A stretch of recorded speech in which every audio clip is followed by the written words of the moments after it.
lusot ang may retraso. Sa San Isidro, Montalban, dalawang dalaga ang nayayang mag-inuman ng isang binatang na-meet nila online.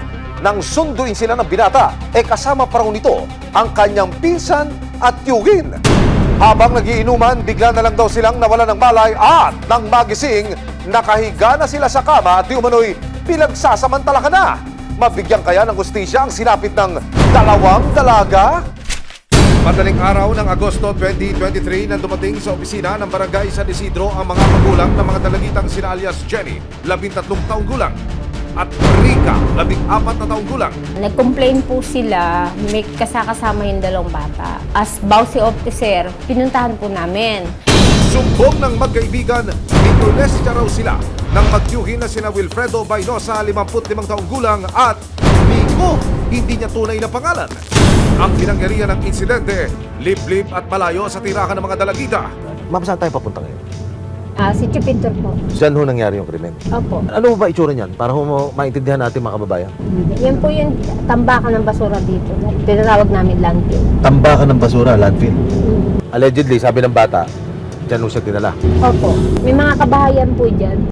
Humigit kumulang kalahating oras mula ako sa sentro ng Montalban. Narating ho namin itong lugar ng pintor. Itinuro po sa kanya at ikinuwento kung saan po nangyari yung mismong krimen. At tambakan ho ng basura ito, yung bandang tuktok. Pero itong lugar na ito, umaalingaso na yung amoy basura. Dito ho, sinasabi ng bata na dinala siya ng suspect. Napakasukal ho pa. Mami, halika. Ito. Ang binabanggit ho ng bata, iniyak-iyak siya. Pero nagiba na ho yung hagdan, paakyat. Ito'y parang pigiri ang itsura na inabandona na. Napakasukal ho. Sa gabay ng Violence Against Women and Children Officer ng barangay, inilahad sa amin ni Jenny ang buong pangyayari. Mga bandang 7:40 po, nagsabi po siya sa akin na may nag-aaya daw po sa kanya ng inom. Hindi nakatanggi si Jenny sa pagpilit ng kaibigang si Rica na samahan siya. Dapat po hindi po ako kasama nun. Sinama niya lang po ako para daw po may kasama siya. Napagkasundoan ni Rica at ng lalaking chatmate na si Nico na sa isang convenience store daw sila nito susunduin. Sabi po namin yun, sige po. Pagdating sa Pizza Place, naking gulat ng magkaibigan na may kasama pang isang lalaki si Nico. Ang isang kanyang tiyuhin na si Rene. Hindi rin niya tunay na pangalan. Nagtaka po kami na lumagpas po ng maislap, tapos dumiretso po ng pintor. Nang makarating sila sa bahay ni Wilfredo na kapatid ni Rene, sinalubong daw nito ang mga dalagita at nagyaya ng inuman. Pinainom na po agad kami nun. Mga ganito po. Sa pangatlong tagay, unti-unti na raw ng hina at tawanan ng malay ang magkaibigang Jenny at Rica. Dito na raw walang awang inabuso di umano ng mga lalaki ang dalawang dalagita. Nagising po ako noon, nasa kama na po ako. Tapos may lalaki po dito sa gilid ko, tapos may lalaki po sa unahan. Nang magising si Jenny, wala na siya sa bahay ni Wilfredo. Nung pagkagising ko po ulit, nasa baba na po kami. Dinala po kami sa bahay po ng kuya ko. Nakita rin niyang tila tulala na ang kanyang kaibigan. Nalaman ko na lang po yung nangyari sa kanya nung nag-usap po kami sa barangay. Nang makauwi sa kanilang bahay, dito na nila ikinuwento sa kanilang mga magulang ang pang-abuso di umano na kanilang sinapit. Dumiretso kami ng presinto. Kaya pagdating sa presinto, di ko naman alam kung ano din nangyari. Sa kablangko na ako yung mula yung sinabi na yun. Sinubukan pang hanapin ng VAUSI officers at ng mga pulis ang magtiyuhing sina Wilfredo at Rene. Pero napag-alamang nag-exit mode na raw ang dalawa mula sa sitio.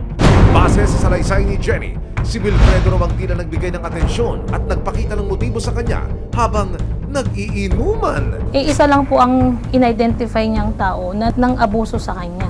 Meron siyang isinalaysay dito na si... pero kasama lang nila uminom.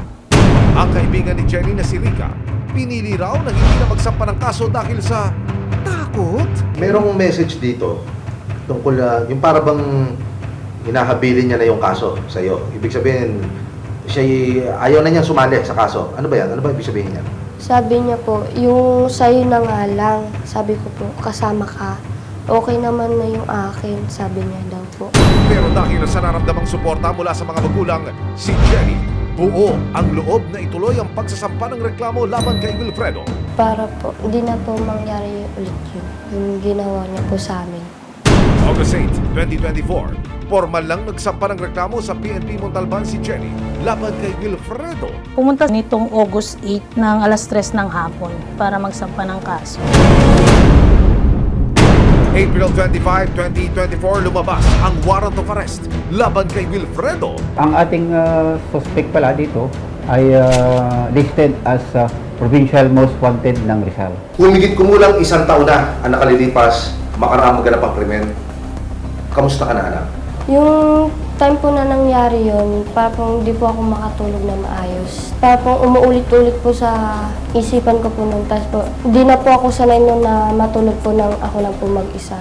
Matapos ang isang buwang paghahanap ng mga operatiba, May 2024, isang tip ang nakuha ng CIDG DSOU sa posibleng pinagtataguan ng suspect. Nung napagtanungan ng ating tropa ay nung binanggit yung pangalan swerte yung ating tropa. Dahil yung tricycle driver naihatid niya doon sa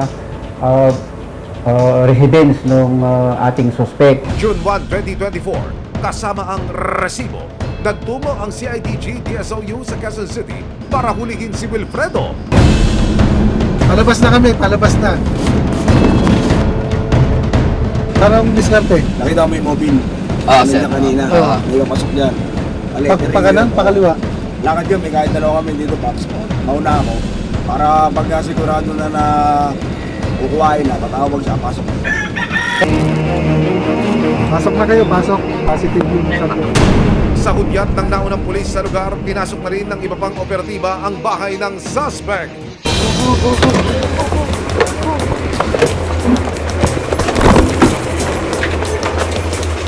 Ano yung kaso mo? Ha? Ano yung kaso mo? Ha? Sa Rizal? Ha? Ano po yan, sir?